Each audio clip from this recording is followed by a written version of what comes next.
In the deep hollows of Appalachia, the old folks don't tell bedtime stories. They give warnings.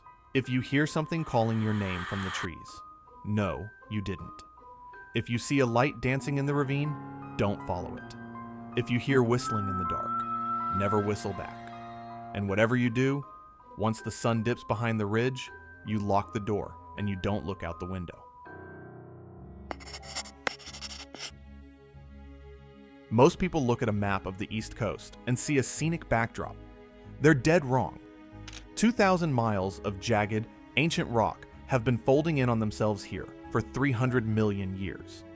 In these woods, the modern world simply stops. Cross the wrong ridge and the signal dies. The air turns heavy, and the rules you live by lose all meaning. Deep in these hills, places exist that haven't felt a human footprint since the glaciers retreated.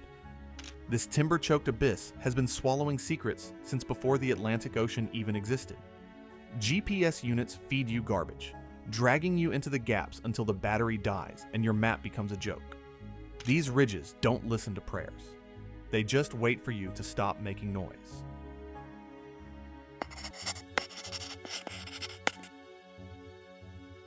In the Great Smokies, the distance between a family picnic and a total disappearance is exactly the width of a single rhododendron bush. On Father's Day weekend in 1969, 6-year-old Dennis Martin was playing hide-and-seek with his brother and some other kids at Spence Field, a high-altitude meadow along the Appalachian Trail. He told his dad he was going to hide behind a bush to jump out and scare the adults. He walked out of sight for maybe 30 seconds. When he didn't reappear, his father went to grab him, but the space behind the bush was empty. There was no rustle in the leaves, no cry for help, just an immediate, absolute silence. Within an hour, a massive mountain storm rolled in, dumping rain that washed away any potential tracks. And despite a search party that eventually grew to over 1,400 people, including the FBI and the Green Berets, not a single shred of evidence was ever found. The most disturbing detail of the case came from another family, the Keys, who were hiking several miles away at the exact time Dennis vanished. They reported hearing a blood-curdling scream before witnessing a disheveled, rough-looking man scurrying up a steep ridge with something slung over his shoulder that looked like a small child. Park rangers eventually dismissed the lead, but the involvement of heavy military specialized forces and the total lack of physical evidence, not even a scrap of Dennis's bright red t-shirt, left a permanent stain on the region's history. Dennis Martin is still out there, somewhere in the 500,000 acres of the Smokies, a case that remains the most famous disappearance in the National Park Service, and a grim reminder that these mountains don't always give back what they take.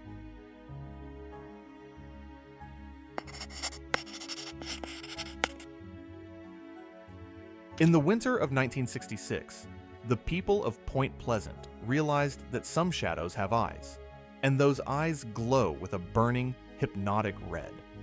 The sightings started in an abandoned World War II explosives manufacturing facility, known by locals as the TNT area, a sprawling wasteland of overgrown bunkers and rusted pipes outside Point Pleasant, West Virginia.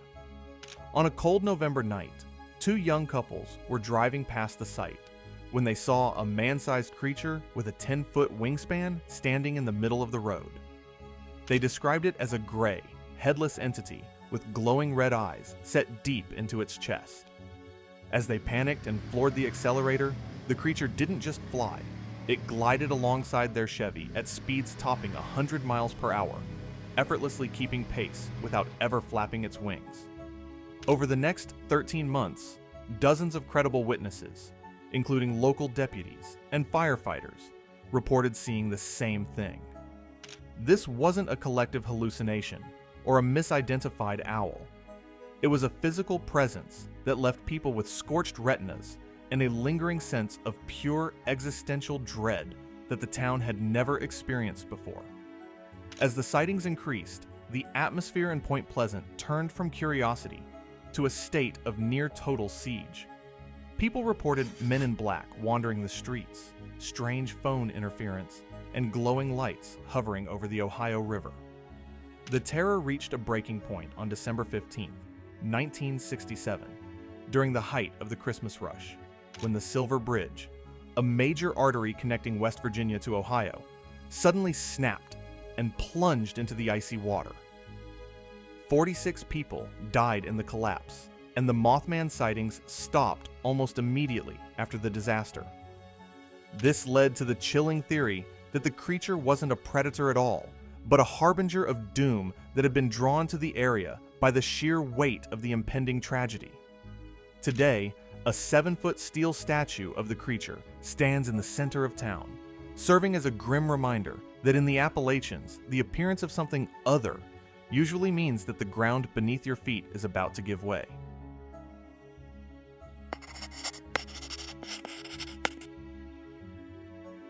If you hear a tune in the pines, keep your mouth shut. The high hollows carry a specific kind of dread that crawls up your spine long before the sun actually sets. A clear, human melody often cuts through the thick rhododendron, sounding exactly like a neighbor calling a dog or a kid messing around in the brush. It feels tailored to you, a specific frequency designed to trigger a memory of home, just as you're realizing how far away home actually is. Back in the 70s, trackers in the Smokies documented the mimicker, a presence that waits for you to shout for a friend before throwing your own voice back from the opposite ridge. This sound defies physics. It changes pitch and leaps across 500 yards of vertical ravine in 3 seconds, mocking your confusion with a tone that sounds increasingly more frantic than your own. Local families live by one law: ignore the music. That song serves as a lure to pull you off the trail and into thickets where the map stops making sense. In 1992, campers in the Monongahela National Forest watched their firelight while a whistling sound circled them for 4 straight hours. The tune stayed 30 feet out in the dark, weaving through the tangled undergrowth without snapping a single twig. Flashlights hit nothing but empty trees. The whistling simply cut out and restarted behind them a moment later. They reported a heavy sensation of something standing just outside the beam, leaning against a trunk and waiting for one of them to crack and call out. Old-timers call this the invite. Answering that sound gives the thing permission to bridge the gap between the trees and your throat.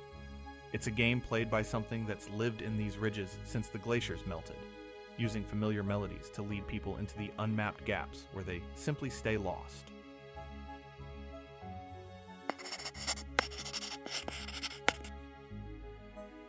There are places in the Great Smokies where park rangers won't go alone, and it's not because of the bears. The idea of feral people living in the deep Appalachian backcountry is often dismissed as an internet creepypasta, but the history of the region tells a much more grounded and unsettling story. For centuries, these mountains have served as a sanctuary for those who didn't want to be found: deserters from the Civil War, escaped laborers, and families who retreated into the limestone caves to escape the law or society. In the most remote blind spots of the Great Smoky Mountains National Park, there are areas so rugged that they haven't been properly surveyed in decades. Rangers have occasionally reported finding makeshift shelters crafted from bone, old canvas, and scavenged metal, tucked into cliffside crevices where no hiker would ever think to look. These aren't the campsites of weekend warriors. They are permanent, hidden dwellings that blend perfectly into the gray-green landscape, built by people who have mastered the art of being invisible in their own backyard. The conversation around these inhabitants changed significantly during the high-profile search for Eric Rudolph, the Olympic Park bomber, who managed to disappear into the North Carolina wilderness for 5 years. Despite one of the largest manhunts in FBI history, Rudolph survived by using the terrain exactly like the legendary feral clans were said to do, moving through vertical miles that exhausted even the most elite tactical teams. Local folklore is filled with accounts of wild men who possess an almost supernatural ability to move through dense laurel slicks without making a sound, watching search parties from just a few yards away. When hikers vanish without leaving a single trace, no dropped gear, no footprints, and no remains. The investigation usually hits a wall of silence. The locals don't talk much about it to outsiders, but there is a persistent understanding that some of those who went into the hills generations ago never truly left. They just adapted to the dark, and they don't take kindly to people trespassing on the ridges they've claimed as their own. The mountains don't need your respect. They just take it. Maps don't work where the earth is this old. In Appalachia, you're never truly alone. You're just the only one who doesn't know what's watching. Whether it's a whistle in the pines or a light in the gorge, some things are better left unmapped. Stay on the trail, keep your head down, and don't let the woods get the last word. Subscribe for more stories from the dark side of the wilderness. Stay safe out there.